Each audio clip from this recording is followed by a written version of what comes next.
Look at what's happening in other parts of the world as tensions between Russia and Ukraine continue. U.S. intelligence says Russian President Vladimir Putin is preparing for a long war. The two countries have been locked in a violent battle since the Russian invasion in February. Ukraine says it's made gains in pushing Russian forces out of Kharkiv.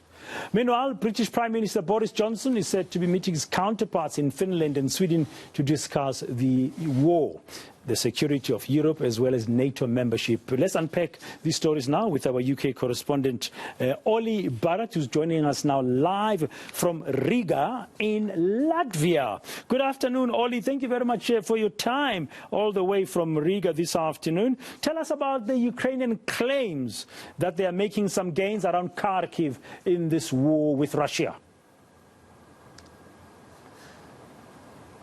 Yes, the Ukrainian military, Dan, insisting that it's taken back a number of settlements towards the outskirts and north and northeast of the city of Kharkiv, and it would say that that is a very significant moment because it represents a counter-offensive against Russian forces and progress being made by the Ukrainian troops in that part of the country. Now, President Volodymyr Zelensky has hailed that success and has also talked about Ukrainians being able to look ahead, he believes, to further military successes in the coming weeks and potentially months against Russian forces. But at the same time, he's, while expressing that cautious optimism, told the Ukrainian people in one of his latest video addresses that they shouldn't be expecting a constant record of victories against the Russians and that the time ahead is going to be very difficult indeed, but certainly seen as significant that Ukrainian troops have been making that progress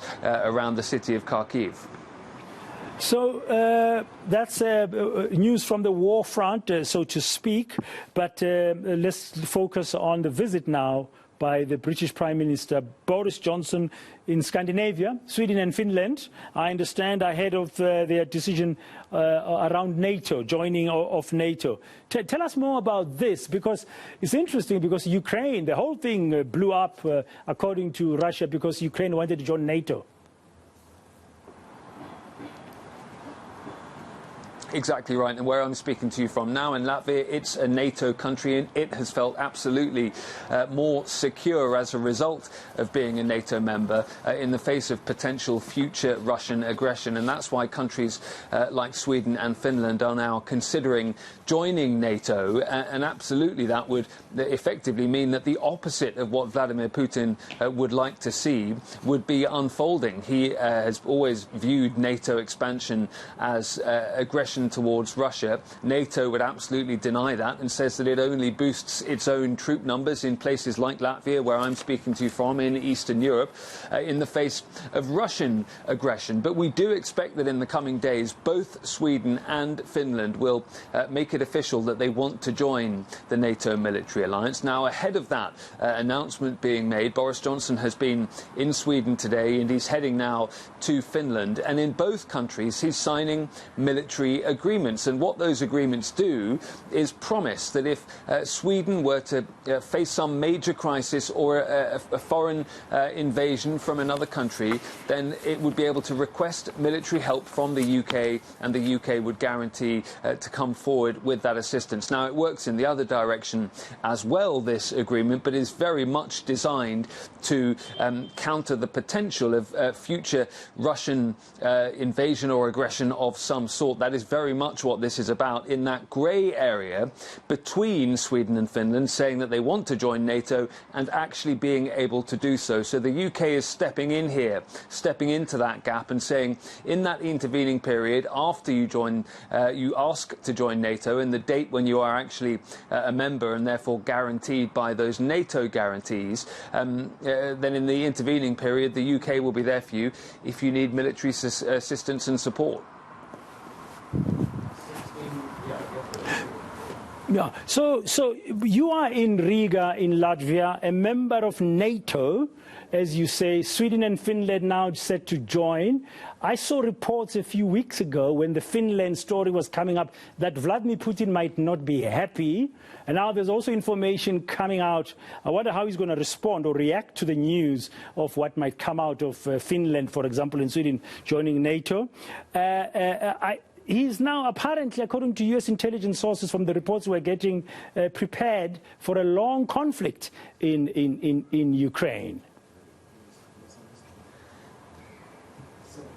That is what American officials believe. Yes, we've heard from a couple of senior American defense officials who've been briefing Congress in the last 24 hours or so, and they've been saying that they do believe that Vladimir Putin is now geared up for a prolonged conflict in Ukraine. They also say that they believe he has ambitions on parts of the country beyond that Donbass region in the east of Ukraine, which is partly occupied already by Russian forces and is now the scene of very intense fighting. Indeed, the Americans believe he might have ambitions elsewhere in the country as well. We've seen strikes on the port city of Odessa in recent days, for example. That may be part of Vladimir Putin's planning. The American officials, though, do believe that he's not going to use nuclear weapons anytime soon. That is certainly their current thinking about Vladimir Putin. And the UK intelligence also shares the assessment, really, of the Americans that this is likely now to become a prolonged conflict and that Vladimir Putin is prepared for that. But the UK and the US also both agree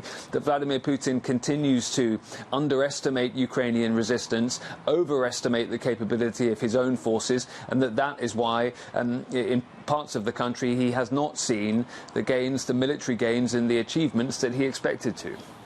Yeah, I need to ask you this. You said in answering one of the questions that Latvia feels safe. You are in Latvia this afternoon. You are in Riga because they are part of NATO. And, I mean, it's not that far from Ukraine, and the war is still going on. Ukrainians have proven over the last few weeks that they are not easy pushovers, unlike what it was reported earlier that Vladimir Putin thought it's going to be an easy war in Ukraine. The sentiment in that region, I mean, is there a lot of apprehension that if Vladimir Putin is preparing for a long, drawn-out conflict, the impact might sort of spill over and there might be more damage to their stability, like where you are this afternoon in Riga, in Latvia?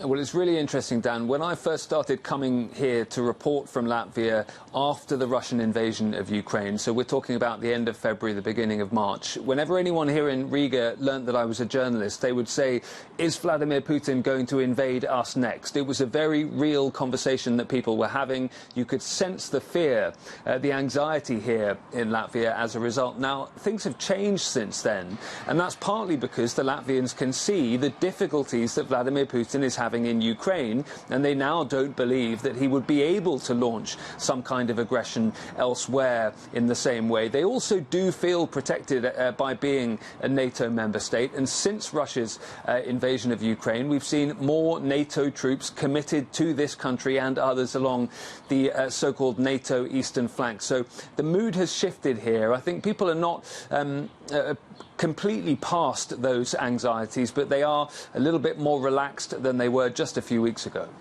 Thank you very much, Olly Barrat, coming to us live from Riga in Latvia, one of the NATO member countries. The anxieties a few weeks ago, but now things are a little bit calmer. You were just telling us about some of the latest developments in the Russia-Ukraine war.